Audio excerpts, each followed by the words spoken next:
Hello students, good morning. We have discussed about consequences of shock therapy in the last video, and today we will start India and post-communist countries. It is the last topic of this lesson. India and post-communist countries. First point is India should not change its foreign policy कि India को अपनी foreign policy को बदलना नहीं चाहिए and focus more on friendship with US और उसे US के साथ मतलब अमेरिका के साथ अपनी फ्रेंडशिप पर ध्यान देना चाहिए but India is required to maintain healthy relation with Russia लेकिन यूएस के साथ फ्रेंडशिप के बारे में सोचने के साथ साथ इंडिया को आवश्यकता है अपने जो अच्छे संबंध है रसिया के साथ उनको बनाए रखने की because India has experience a long band of mutual trust क्योंकि इंडिया का अनुभव रहा है रसिया के साथ अच्छे विश्वास का कहने का मतलब ये है कि इंडिया और रसिया के जो संबंध हैं वो अच्छे हैं और इनको अच्छे बनाए रखना इंडिया की एक आवश्यकता बनी हुई है लेकिन इसके साथ साथ उसको यूएस के साथ भी फ्रेंडशिप बनाए रखना चाहिए यानी कि उसके साथ भी फ्रेंडशिप को बढ़ावा देना चाहिए। तो नेक्स्ट पॉइंट दिया गया है more than 80 bilateral agreement have been experienced between India and Russia as a part of the Indo Russia strategic agreement of 2001। India और रसिया के बीच 80 से ज़्यादा एग्रीमेंट हो चुके हैं। 80 से ज़्यादा द्विपक्षीय बाइलेटरल एग्रीमेंट का मतलब द्विपक्षीय यानी कि इंडिया और रसिया दोनों के बीच कितने एग्रीमेंट हो चुके हैं 80 से ज़्यादा किसके तहत India and Russia as a part of the India Russia strategic agreement of 2001। India Indo Russia strategic agreement 2001 के अनुसार इंडिया और रसिया के बीच कितने द्विपक्षीय समझौते हो चुके हैं 80 से ज़्यादा तो उनको भी ध्यान में रखना चाहिए। India has been benefited from its relationship on the issues like Kashmir energy supplies sharing information on international terrorism access to Central Asia and balancing its relation with China.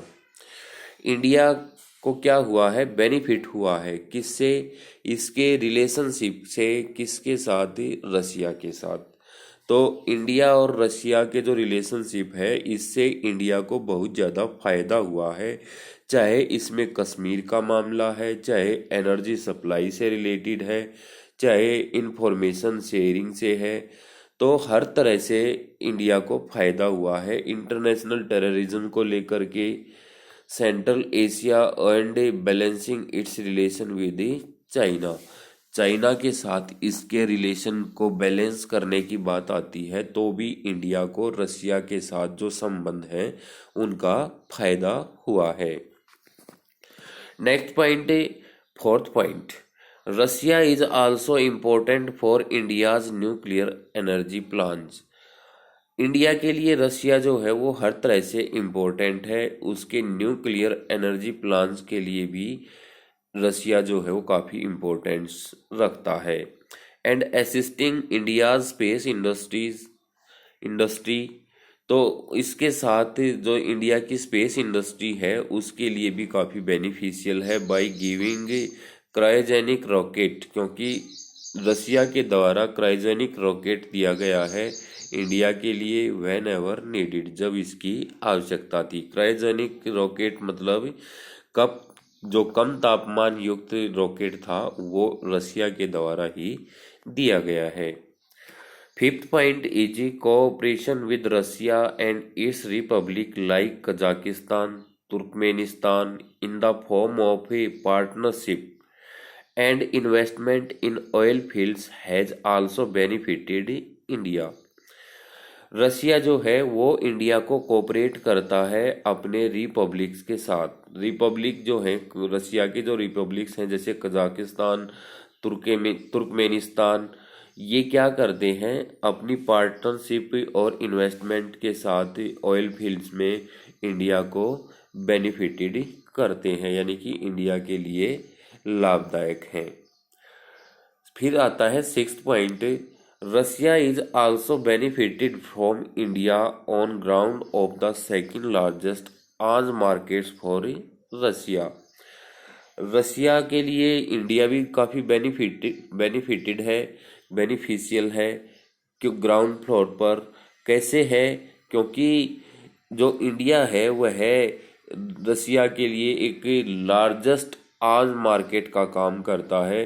India में जो मिलिट्री है, मिलिट्री के लिए जो भी hardware objects आते हैं वो सारे के सारे कहाँ से आते हैं, रसिया से ही आते हैं। तो इंडिया की जो मिलिट्री है उसके लिए मोस्टली आर्म जो है वो कहाँ से आते हैं, रसिया से आते हैं। तो इंडिया के लिए, इंडिया जो है वो रसिया के लिए क्या करता है, सेकंड लार्जेस्ट आर्म्स मार्केट का काम ही करता है। मोस्टली हथियार कहाँ से आते हैं, रसिया से ही आते हैं।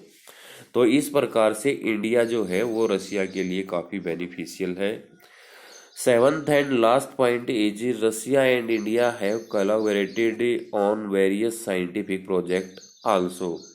रसिया और इंडिया जो है वो वेरियस साइंटिफिक प्रोजेक्ट पर भी कोलैबोरेट करते हैं, एक दूसरे का सहयोग करते हैं। तो India and post communist countries के रिलेशंस के बारे में पढ़ने के बाद हमें पता लगता है कि इंडिया को यूएस के साथ फ्रेंडशिप को बढ़ावा देना चाहिए, लेकिन साथ में इंडिया और रशिया के जो बीच संबंध हैं उनके अनुभवों को भी ध्यान में रखना चाहिए कि रशिया जो है वो इंडिया के लिए किस तरह से बेनिफिशियल है और किस तरह से उनके दोनों के संबंध हैं। तो इन चीज़ों में इंडिया और रशिया जो है वो एक दूसरे को काफ़ी कोऑपरेट करते हैं। तो इस लेसन के जो मेन टॉपिक्स थे वो हमने पढ़ लिए हैं। एक बार आप अपनी बुक से इसको दोबारा से, इस पूरे टेक्स्ट को, पूरे लेसन को दोबारा से फिर से पढ़ेंगे। Thank you.